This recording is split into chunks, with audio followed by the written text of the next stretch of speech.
السلام علیکم ورحمۃ اللہ وبرکاتہ۔ الحمدللہ کفا وسلام علی عبادہ الذین اصطفیٰ، اما بعد۔ محترم ناظرین کرام، آج میری نشست کا موضوع ہے دوسرے خلیفہ عمر فاروق رضی اللہ تعالیٰ عنہ۔ ماہ محرم کی مناسبت سے کچھ لوگ ایسے ہیں جو صحابہ کرام کو گالیاں دیتے ہیں، جس میں سے عمر فاروق رضی اللہ تعالیٰ عنہ بھی ہیں۔ یاد رکھیے گا، ہم اہل سنت والجماعت ابو بکر رضی اللہ تعالیٰ عنہ کی الف سے اور علی رضی اللہ تعالیٰ عنہ کی یا تک تمام صحابہ کرام سے محبت کرتے ہیں۔ آج ان کی بات ہوگی کہ اگر جس گلی سے وہ گزر جائے تو شیطان راستہ بدل دیتا تھا، تو یہ تو شیطان کی بات ہے۔ آج عمر نام سے انسانی شیطان کو تکلیف ہے۔ اگر عمر کھڑے ہوتے تو ایسا لگتا گویا کہ سواری پر بیٹھے ہوئے ہیں۔ آئیے ذرا ان کی زندگی کے کچھ واقعات میں آپ کے سامنے رکھوں۔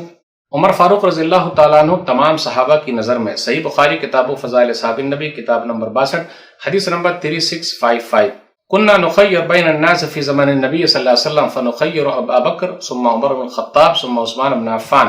عبداللہ بن عمر رضی اللہ تعالیٰ عنہ کہتے ہیں کہ ہم لوگوں سے کہا جاتا کہ نبی صلی اللہ علیہ وسلم کے زمانے میں صحابہ کرام کے درمیان گنتی کرو، یعنی کس کو فضیلت دیں گے، تو ابو بکر صدیق رضی اللہ تعالیٰ عنہ کا نمبر آتا، پھر اس کے بعد ہم لوگ عمر بن خطاب رضی اللہ تعالیٰ عنہ کو چنتے، اس کے بعد نمبر آتا عثمان غنی رضی اللہ تعالیٰ عنہ کا۔ یہی عمر بن خطاب رضی اللہ تعالیٰ عنہ 22 لاکھ مربع میل پر جن کی سلطنت تھی۔ عمر فاروق رضی اللہ تعالیٰ عنہ علی رضی اللہ تعالیٰ عنہ کی نظر میں صحیح بخاری کتاب و فضائل صحاب النبی حدیث نمبر 3671 محمد بن حنفیہ نے، یہ علی رضی اللہ تعالیٰ عنہ کے بیٹے ہیں، اپنے باپ سے کہا ای الناس خیر بعد رسول اللہ، رسول اللہ صلی اللہ علیہ وسلم کے بعد بہترین کون ہے؟ تو کہا ابو بکر۔ کہا کون؟ کہا عمر۔ مجھے تو یہ ڈر لگا کہیں عثمان کا نام نہ لے لیں۔ پھر میں نے کہا آپ؟ تو کہا ما انا الا رجل من المسلمین، بیٹا میں تو عام مسلمان ہوں۔ لیکن ہم اہل سنت والجماعت کہتے ہیں کہ علی رضی اللہ تعالیٰ عنہ ہم اہل سنت والجماعت کے چوتھے خلیفہ ہیں۔ علی رضی اللہ تعالیٰ عنہ نے اپنی بیٹی ام کلثوم کا نکاح عمر رضی اللہ تعالیٰ عنہ سے کیا تھا۔ محبت تھی تبھی تو کیا تھا نا، کیا دشمن کو اپنا داماد بنائیں گے؟ فروع کافی شیعہ کی کتابیں جلد نمبر 2 صفحہ نمبر 211۔ شیعہ راوی کلینی کا کہنا ہے کہ معاویہ بن عمار نے کہا میں نے امام صادق سے دریافت کیا جب عورت کا شوہر فوت ہو جائے تو وہ عدت کہاں گزارے، اپنے گھر یا جہاں اس کا جی چاہے؟ آپ نے فرمایا جہاں اس کا جی چاہے۔ علی رضی اللہ تعالیٰ عنہ عمر کی وفات کے بعد رضی اللہ تعالیٰ عنہ فوراً ام کلثوم کو اپنے گھر لے آئے۔ غور کرنے کی ضرورت ہے کہ نہیں؟ چوتھے خلیفہ علی رضی اللہ تعالیٰ عنہ کو عمر نام سے بہت محبت ہے، ابو بکر نام سے محبت ہے، عثمان نام سے محبت ہے، اس لیے علی رضی اللہ تعالیٰ عنہ نے اپنے بیٹے کا نام ابو بکر رکھا، عمر رکھا، عثمان رکھا، رضوان اللہ علیہم اجمعین۔ کربلا کے میدان میں 72 شہید ہوئے، اس میں ابو بکر شہید ہوئے، عمر شہید ہوئے، عثمان شہید ہوئے، یہ علی رضی اللہ تعالیٰ عنہ کے بیٹے تھے۔ البدایہ والنہایہ جلد نمبر 8 صفحہ نمبر 583 586 میں یہ واقعہ آپ کو مل جائے گا۔ عمر رضی اللہ تعالیٰ عنہ محبوب رسول ہے، صحیح بخاری کتاب و فضائل صحاب النبی حدیث نمبر 3662۔ عمرو بن عاص رضی اللہ تعالیٰ عنہ نے پوچھا ای الناس احب الیک، اے نبی صلی اللہ علیہ وسلم آپ کے نزدیک محبوب کون ہے؟ تو کہا عائشہ۔ کہا لوگوں میں، مردوں میں؟ ابوہا، ان کے ابا یعنی ابو بکر صدیق رضی اللہ تعالیٰ عنہ۔ پھر کہا کون؟ تو کہا عمر بن خطاب رضی اللہ تعالیٰ عنہ۔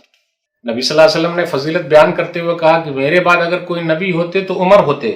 سنن ترمذی کتاب المناقب حدیث نمبر 3686 لو کان نبی بعد لکان عمر بن الخطاب۔ عقبہ بن عامر رضی اللہ تعالیٰ عنہ کہتے ہیں نبی صلی اللہ علیہ وسلم فرمایا میرے بعد اگر کوئی نبی ہوتے تو عمر بن خطاب ہوتے۔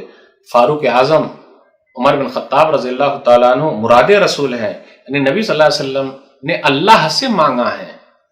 سنن ترمذی کتاب المناقب حدیث نمبر 3681 اللہم اعز الاسلام باحب هذین الرجلین الیک بابی جہل اب عمر بن الخطاب وکان احبہما الیہ عمر۔ اے اللہ تو اسلام کو دونوں میں سے کسی ایک کے ذریعے جو تیرے نزدیک محبوب ہے عزت دے دے، چاہے ابو جہل کے ذریعے یا عمر کے ذریعے، اور عمر ہی اللہ کے نزدیک محبوب نکلے۔ دربار رسالت سے شہید ہونے کی گواہی ہے، صحیح بخاری کتاب و فضائل صحاب النبی حدیث نمبر 3675۔ انس رضی اللہ تعالیٰ عنہ کہتے ہیں نبی صلی اللہ علیہ وسلم احد پہاڑ پر چڑھے، ابو بکر رضی اللہ تعالیٰ عنہ، عمر فاروق رضی اللہ تعالیٰ عنہ، عثمان غنی رضی اللہ تعالیٰ عنہ بھی ہیں۔ فرجف بہم، تو وہ ہلنے لگا، تو نبی صلی اللہ علیہ وسلم فرمایا اثبت احد فانما علیک نبی وصدیق وشہیدان۔ احد ٹھہر جا، تیرے اوپر نبی ہیں، صدیق بھی ہیں اور 2 شہید، یعنی عمر رضی اللہ تعالیٰ عنہ اور عثمان غنی رضی اللہ تعالیٰ عنہ۔ عمر رضی اللہ تعالیٰ عنہ عشر مبشرہ میں سے ہے، سنن ترمذی حدیث نمبر 3748۔ عمر رضی اللہ تعالیٰ عنہ جب اسلام لائے تو مشرکین آدھی قوم ہو گئی، مشرک کے لوگ آدھے ہو گئے، یعنی ان کی آدھی طاقت ٹوٹ گئی۔ مستدرک حاکم میں ہے، کتاب معرفت الصحابہ حدیث نمبر 4494۔ عبداللہ بن عباس رضی اللہ تعالیٰ عنہ کہتے ہیں لما اسلم عمر قال المشرکون اليوم انتصف القوم منا، جب عمر بن خطاب رضی اللہ تعالیٰ عنہ مسلمان ہو گئے تو مشرکون نے کہا اب ہماری آدھی طاقت ٹوٹ گئی۔ عبداللہ بن مسعود رضی اللہ تعالیٰ عنہ کہتے ہیں کہ جب سے عمر بن خطاب مسلمان ہوئے تب سے ہم لوگ عزت کے ساتھ ہیں، شان میں ہیں۔ صحیح بخاری کتاب و فضائل صحابہ النبی حدیث نمبر 3684۔ ما زلنا عزتا منذ اسلم عمر۔ عبداللہ بن مسعود رضی اللہ تعالیٰ عنہ نے کہا کہ عمر بن خطاب رضی اللہ تعالیٰ عنہ کے اسلام لانے سے پہلے ہمارے اندر ہمت نہیں تھی کہ خانہ کعبہ میں جا کے نماز پڑھ لے، اب اس کے بعد تو ہمت ہو گئی ہے۔ مستدرک حاکم کتاب معرفت الصحابہ حدیث نمبر 4487۔ واللہ ما استطعنا ان نصلی عند الکعبہ ظاہرین حتی اسلم عمر، عمر کے اسلام لانے سے پہلے بیت اللہ میں نماز پڑھنے سے ہم لوگ قاصر رہے۔ عمر رضی اللہ تعالیٰ عنہ کو دیکھ کر شیطان گلی چھوڑ کر بھاگ جاتا تھا، آج عمر کا نام سن کر انسانی شیطان چڑھا ہوا ہے۔ کتنا ڈر تھا، کتنا دبدبا تھا۔ صحیح بخاری کتاب و فضائل صحابہ النبی حدیث نمبر 3683۔ ایہن ابن الخطاب والذی نفسی بیدہ ما لقیک شیطان سالکا فجا قط الا سلک فجا غیر فجک، اے ابن خطاب اس ذات کی قسم جس کے ہاتھ میں میری جان ہے، شیطان تمہیں کسی راستے میں چلتا ہوا دیکھ لے تو اپنی گلی بدل ڈالے۔ فاروق اعظم سے تو انسان اور جنات کے شیطان بھی بھاگتے ہیں، سنن ترمذی کتاب المناقب حدیث نمبر 3691۔ عمر بن خطاب نام ہے، ابو حفص کنیت ہے، لقب امیر المؤمنین الفاروق، والدہ حنتمہ بنت ہاشم ابو جہل کی بہن تھی، گویا کہ ابو جہل عمر بن خطاب رضی اللہ تعالیٰ عنہ کا ماموں ہے۔ 6 نبوی میں عمر رضی اللہ تعالیٰ عنہ اسلام قبول کیا، 27 سال کی عمر تھی۔ حمزہ رضی اللہ تعالیٰ عنہ کی 3 دن کے بعد اسلام قبول کیا، اس وقت 39 لوگ مسلمان ہو چکے تھے۔ عمر رضی اللہ تعالیٰ عنہ کا مقام و مرتبہ کتنا اونچا ہے، قرآن کریم کی کئی آیتیں ان کی خواہش کے مطابق اتری ہے۔ مقام ابراہیم والی آیت ہے، پردے کے بارے میں آیت حجاب، انہوں نے جو چاہا تو اتر گئی۔ نبی صلی اللہ علیہ وسلم کی بیویوں کو سمجھانے کے بارے میں اتری، صحیح بخاری کتاب التفسیر حدیث نمبر 4483۔ بدر کے قیدیوں کو مارنے کے بارے میں ہے، صحیح مسلم کتاب و فضائل اصحاب النبی 2399۔ پھر اسی طرح منافقین کی جنازے کی نماز نہ پڑھائے اس کا بھی ذکر ہے، صحیح مسلم کتاب و فضائل الصحابہ حدیث نمبر 2400۔ پہلی والی بھی جو روایت تھی کہ بدر کے قیدیوں کو مارنے کے بارے میں، صحیح مسلم کتاب و فضائل الصحابہ حدیث نمبر 2399۔ عمر رضی اللہ تعالیٰ عنہ مثالی باپ تھے، بیٹی کو سمجھانے جاتے تھے۔ حفصہ ام المؤمنین عمر بن خطاب رضی اللہ تعالیٰ عنہ کی بیٹی ہیں، یعنی نبی صلی اللہ علیہ وسلم نے 2 کو سسر بنایا، 2 کو داماد بنایا۔ ابو بکر رضی اللہ تعالیٰ عنہ سسر ہیں، عمر بن خطاب رضی اللہ تعالیٰ عنہ سسر ہیں، عثمان غنی رضی اللہ تعالیٰ عنہ داماد ہیں، علی رضی اللہ تعالیٰ عنہ داماد ہیں۔ خلفاء اربعہ کی بات کر رہا ہوں میں۔ تو اپنی بیٹی کو سمجھانے کے لیے عمر بن خطاب رضی اللہ تعالیٰ عنہ جاتے، صحیح مسلم کتاب الطلاق حدیث نمبر 1478۔ دینی مجلس میں اپنے بیٹے کو لے کر جاتے، صحیح بخاری کتاب الادب حدیث نمبر 6144۔ ایک مرتبہ اپنے بیٹے عبداللہ کو لے کر گئے تو نبی صلی اللہ علیہ وسلم نے پوچھا بھلا بتاؤ ایک درخت ایسا ہے مصر المسلم جو مسلمان جیسا ہے؟ عبداللہ بن عمر رضی اللہ تعالیٰ عنہ کہتے ہیں میرے دل میں آ گیا تھا یہ کھجور کا درخت ہے، لیکن بڑے لوگ جو بیٹھے ہوئے تھے اس لیے میں نے جواب نہیں دیا۔ تو جب مجلس سے باہر نکلا تو کہا ابا جان مجھے تو یہ جواب آ گیا تھا، ارے بیٹا جواب دے دیتا تو واقعی میرے بارے میں کتنی اچھی بات ہوتی۔ کہا لیکن آپ اور ابو بکر جیسے بڑے لوگ بیٹھے ہوئے اس لیے چھوٹا منہ بڑی بات، میں نے زبان نہیں کھولی۔ نبی صلی اللہ علیہ وسلم کی وفات کے وقت عمر رضی اللہ تعالیٰ عنہ کا موقف تھا، کیا موقف تھا؟ ان کی رائے کیا تھی؟ واللہ ما مات رسول اللہ صلی اللہ علیہ وسلم، رسول اللہ صلی اللہ علیہ وسلم دنیا سے رخصت نہیں ہوئے ہیں۔ صحیح بخاری کتاب و فضائل صحابہ النبی حدیث نمبر 3667۔ ابو بکر نے جب سمجھایا تو مان گئے، جب انہوں نے قرآن کی تلاوت کی ابو بکر صدیق رضی اللہ تعالیٰ عنہ نے تب یہ بات ان کو سمجھ میں آئی۔ صحیح بخاری کتاب المغازی حدیث نمبر 4454۔ وہ کہتے واللہ ما ہوا الا ان سمعت ابا بکر تلاها فاقرت حتى ما تقلني رجلاي وحتى اهويت الى الارض حين سمعته تلاها علمت ان النبي صلی اللہ علیہ وسلم قد مات۔ جب ابو بکر صدیق رضی اللہ تعالیٰ عنہ نے تلاوت کی تھی وما محمد اللہ رسول قد خلت من قبلہ رسول، سورہ آل عمران سورہ نمبر 3 آیت نمبر 144، کہ محمد صلی اللہ علیہ وسلم اللہ کے رسول ہیں، اس سے پہلے بھی رسول گزر چکے ہیں، پھر انہوں نے یہ کہا تھا کہ دیکھو جو محمد صلی اللہ علیہ وسلم کی عبادت کرتا تھا وہ دنیا سے چلے گئے ہیں، جو اللہ کی عبادت کرتا تھا فإن اللہ حی لا یموت، اللہ زندہ، وہ کبھی نہیں مرے گا۔ تو اس وقت عمر بن خطاب رضی اللہ تعالیٰ عنہ کہتے ہیں کہ جب میں نے وہ آیت سنی تو میری حالت یہ ہو گئی کہ اب میں زمین پر گر جاؤں گا۔ عدل و مساوات میں بڑے آگے تھے جب یہ خلیفہ بنے، 22 لاکھ مربع میل پر ان کی حکومت تھی، انہوں نے فلسطین کو فتح کیا ہے، ایران کو فتح کیا ہے، روم کو فتح کیا ہے۔ عدل و مساوات کیا کہنا، انصاف کا کیا کہنا، گورنر کے سامنے ان کا بیٹا کوڑا کھاتا ہے۔ کنز الامال فی سنن الاقوال والافعال، حدیث نمبر 36010۔ انس رضی اللہ تعالیٰ عنہ بیان فرماتے ہیں کہ عمرو بن عاص رضی اللہ تعالیٰ عنہ امیر المؤمنین عمر بن خطاب رضی اللہ تعالیٰ عنہ کے زمانے میں مصر کے گورنر تھے۔ ایک مرتبہ ان کا بیٹا جو تھا کسی کے ساتھ مقابلہ ہوا تو جب وہ آگے نکل گیا دوسرا تو اس کو مارا، تو وہ آدمی آ کر کہنے لگا عمر بن خطاب رضی اللہ تعالیٰ عنہ سے مدینہ میں کہ دیکھو گورنر کے بیٹے نے مجھے مارا ہے۔ تو خط لکھا اور کہا دونوں کو بلا کر لے کر آ جاؤ۔ تو جب دونوں آئے تو بیٹے کو بلا ادھر آ، اس کے بعد اس مصری کو بلائے، این المصری خذ الصوت فضرب، دیکھ کوڑا لے لے اور مار اس کو۔ اضرب ابن الاکرمین، مار، عزت والے کا بیٹا بنتا ہے۔ مصری نے مار لیا، ہو گیا۔ انس رضی اللہ تعالیٰ عنہ کہتے ہیں کہ ہمیں اچھا لگا کہ اور مار لگے، لیکن پھر ایک وقت ایسا ہے کہ بھئی اب مار ختم ہو جائے، بہت ہو گیا۔ اس کے بعد عمر بن خطاب رضی اللہ تعالیٰ عنہ کا لے کوڑا لے، ضع الصوت علی صلۃ عمرو، اور عمرو بن عاص کی چندھیا پر ان کے سر پر بھی لگا۔ اس نے کہا کہ نہیں، میں نے تو اس کے بیٹے سے بدلہ لے لیا جو اس نے مارا تھا۔ اس کے بعد عمر بن خطاب رضی اللہ تعالیٰ عنہ عمر بن عاص رضی اللہ تعالیٰ عنہ کی طرف متوجہ ہوا اور کہا مسکن تعبدتم الناس وقد ولدتهم امہاتهم احرارا، ارے کب سے تم نے لوگوں کو غلام بنا رکھا ہے، ان کی ماؤں نے تو انہیں آزاد پیدا کیا ہے۔ تو عمر بن عاص رضی اللہ تعالیٰ عنہ نے کہا مجھے پتہ ہی نہیں تھا۔ عمر بن خطاب رضی اللہ تعالیٰ عنہ رات میں گشت لگاتے تھے، خیال رکھتے تھے۔ البدایہ والنہایہ جلد نمبر 7 صفحہ نمبر 146، اپنے نوکر اسلم کے ساتھ نکلے حرہ واقم کی طرف، تو دیکھا ایک ٹینٹ ہے، وہاں پہنچے، السلام علیکم یا اصحاب الضو، اندر آؤں کیا اے روشنی والے؟ بولے نیت صحیح ہے تو چلے آئیے۔ کیسا چل رہا ہے؟ ارے رات بھی ہے، ٹھنڈی رات ہے۔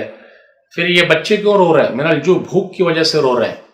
اچھا یہ ہڈیا وہ کیا ہے؟ ماء نعلل بہ حتی ینام اللہ یحکم بیننا وبین عمر، بس یہ پانی ہے، ابل رہا ہے، بچے کو دلاسا ہو جائے کہ جی ابھی امی بنا رہی ہیں، کل قیامت کے دن میرے اور عمر کے درمیان اللہ فیصلہ کرے گا۔ اس بیچاری کو نہیں معلوم جس سے وہ بات کرے وہ عمر ہی تھے۔ عمر رضی اللہ تعالیٰ عنہ رونے لگے، فبکا عمر، اور گئے آٹا لے کر آئے، چربی لے کر آئے، لاد کر لائے، پھر اس کے بعد کھلایا بچوں کو، سلا دیا، اس کے بعد واپس چلے آئے۔ تو یہ ہے رات میں گشت لگانا۔ آج کل تو فوٹو کھینچنے کا بڑا مسئلہ ہے، وہ تو گشت کرتے تھے، جاتے تھے، رات میں گھومتے تھے۔ ایک مرتبہ کا ذکر ہے عمر رضی اللہ تعالیٰ عنہ کو ذمہ داری کا احساس کتنا تھا۔ طبقات ابن سعد جلد نمبر 3 صفحہ نمبر 305، لو مات جدی بطف الفرات لخشیت ان یحاسب اللہ بہ عمر، اگر فرات نہر کے کنارے بکری کا بچہ بھی مر جائے تو مجھے ڈر ہے کہ اللہ تعالیٰ عمر سے پوچھ لے گا۔ یہ ہے ذمہ داری کا احساس۔ ذمہ دار بننا آسان ہے لیکن ذمہ داری کا احساس رکھنا بہت مشکل کام ہے۔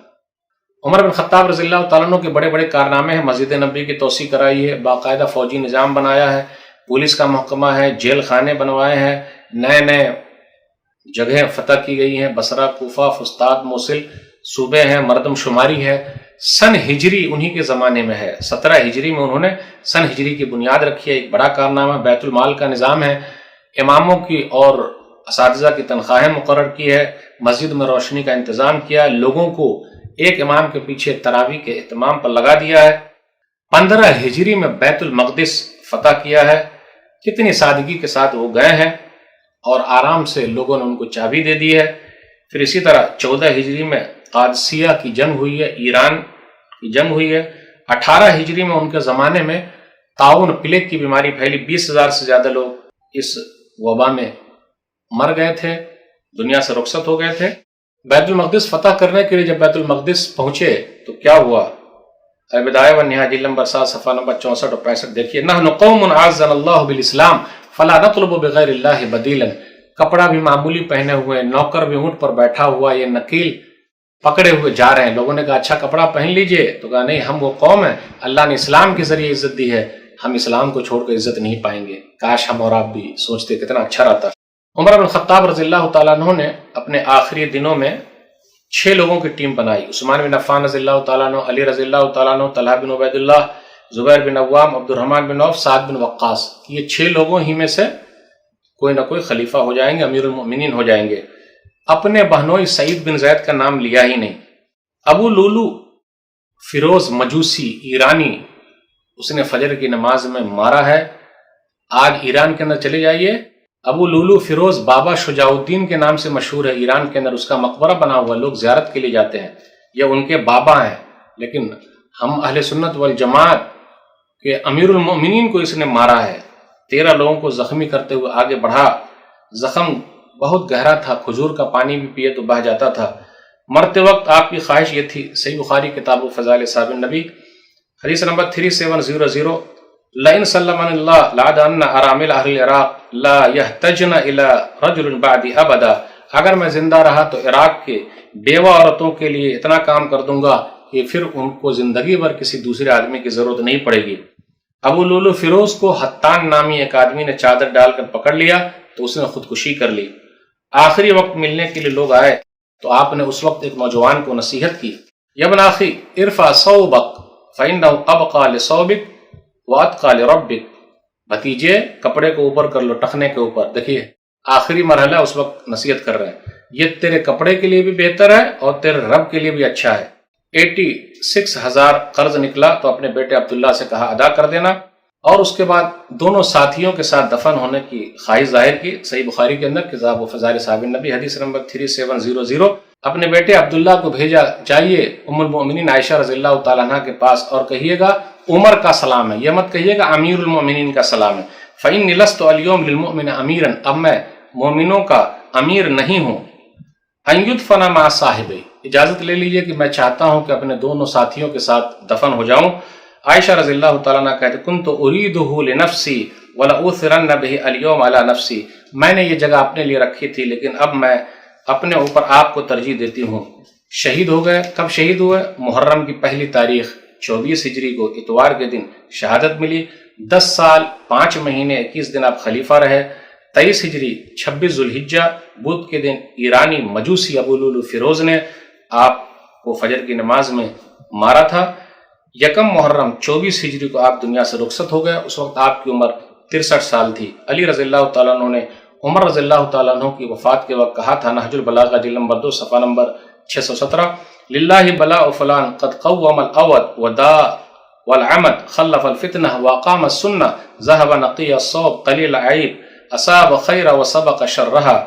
اللہ بندے پر رحم فرمائے, یعنی عمر بن خطاب رضی اللہ تعالیٰ عنہ. کجی کو ٹیڑھ پن کو درست کیا, بیماری کا علاج کیا, فتنے کو ختم کیا, سنت کو قائم کیا, پاک و صاف دنیا سے رخصت ہوئے, خلافت کی بھلائی کو پہنچے, شر سے بچے رہے. ناظرین اکرام, تو یہ چند باتیں تھیں عمر بن خطاب رضی اللہ تعالیٰ عنہ کی زندگی, کچھ واقعات میں نے آپ کے سامنے رکھے. اللہ سے دعا ہے کہ اللہ تعالیٰ ہم لوگوں کے دلوں میں تمام صحابہ کی محبت اچھی طریقے سے بیٹھا دے, خلفائے اربعہ کی محبت بیٹھا دے, عمر بن خطاب رضی اللہ تعالیٰ عنہ کی سچی محبت دل میں بیٹھا دے. ربنا اغفر لنا ولاخواننا الذین سبقونا بالایمان ولا تجعل فی قلوبنا غلا للذین آمنوا ربنا انک رؤوف رحیم. والسلام علیکم ورحمۃ اللہ وبرکاتہ.